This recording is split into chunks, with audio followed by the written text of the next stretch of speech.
Where's the selfie stick when you need it? Where's the selfie stick when you need it? Here with Lady Malika, Lord Donovan Hilton, enjoying our time in Hilton Head, South Carolina. And it's a very unique location simply because it's beautiful, for one. And their primary, for me, what I feel, their primary income is tourist, to include golfing, and the second one is like vacation rentals, if you will. And the city and the businesses in the area have done a good job of working together to make sure that you know, the money is flowing, the cash is flowing all the way around, to the point where I say, well, you know what, how can our firm get in on the mix, you know, but also incline me to do some more research on Hilton Head and the name and where it came from.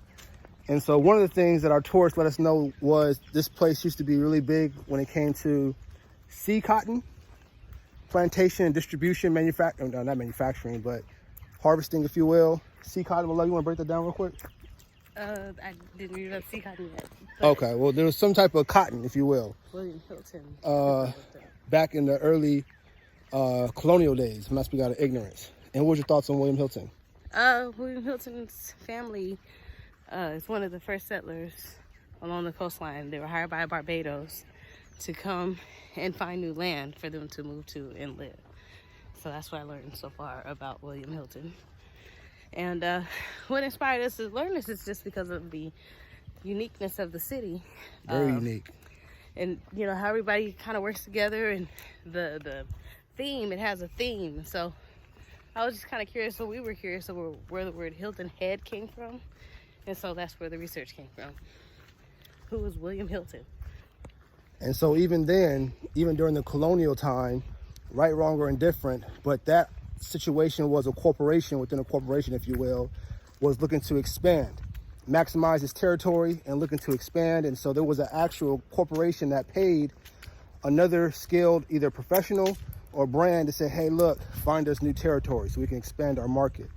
And Hilton Head is where it is today. And so I'm going to do some research on Hilton Head, South Carolina.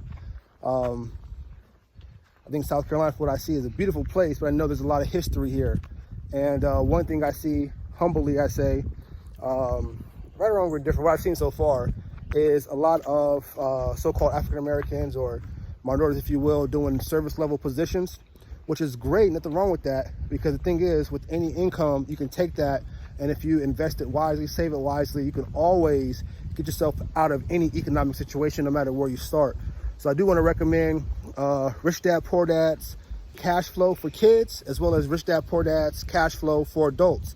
And it gives you a real life perspective of being able to actually go out and in the game, you have a salary, debt, you got kids, you can get kids, all these different expenses, liabilities, and it teaches you how to get out of what they call the rat race. So to say, oh, well, I'm here economically in this country with grace, you should be able to be financially literate, period. No, even me.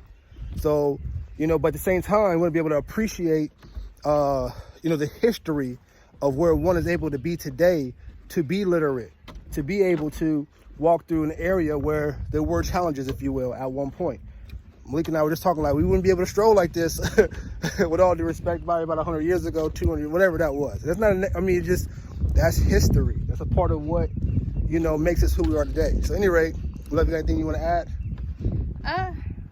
Just if you haven't had the chance to travel out here, you should make your way to Hilton Head Island. Matter of fact, we got a link right there for you to click, and we'll direct you on how to get set up to go ahead and enjoy this experience. At least try it out. You know, if you're on a budget or if you just want to try it out, not sure if you like the area, it is a great introduction into the city. So yeah, this is a beautiful place. You want to see how beautiful? As far as the eye can see. So you want to say, you know, you're near water, so you're dealing with ports, you're dealing with marina, so you're looking at distribution, business, trade. This is where it all happens in that regard. Trading and bringing items and consumer discretionary items, if you will, to new territories.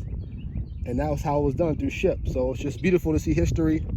Yeah, it became a port. A port, I mean, that's beautiful. I mean, these are things that we have to get more involved in as far as businesses, ports, trains, railways, same thing, highways, bridges, things like that are what provide transportation for items to get from one place to another to provide trade in certain territorial areas to include globally.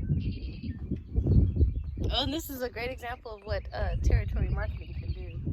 Because they all own their territory. They're all invested in it. And this is a great example of what one would call territory marketing, where this whole geographical territory is working together to run an economy, and they're doing a heck of a job. I'll tell you that. Much respect.